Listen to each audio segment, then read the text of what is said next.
Wala akong kalik dito sa inyo or sa other world. Sarili ko pamilya ang inaasaran ko na.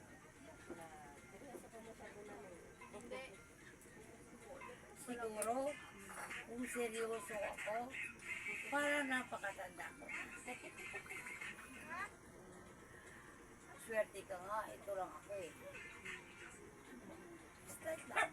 At grabe na problema.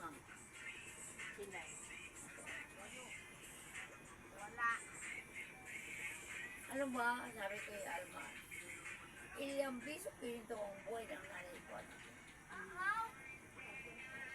Namatay yan, hindi ko pinangarap na makita ko ang buhay niya.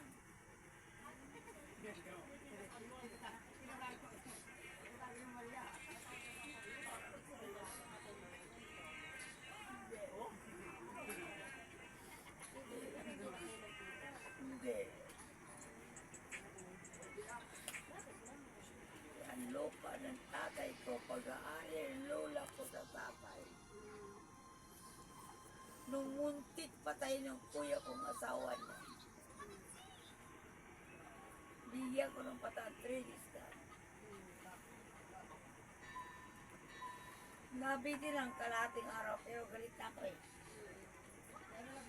I don't know who you are. Nalimutan mo na yung anak mo. Kasi pag nagkita kita muli, hindi ko anong gagawin ko.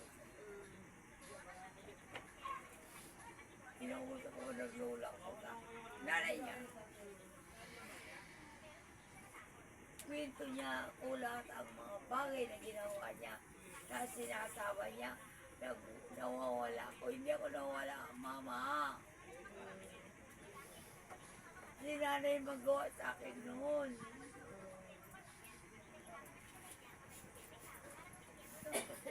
Okay na yun eh.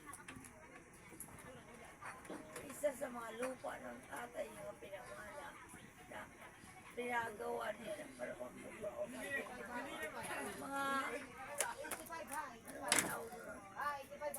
roof ko ba? Ang malitaran na. Ikaw nag-asawa ka na. Anong karapatan mo?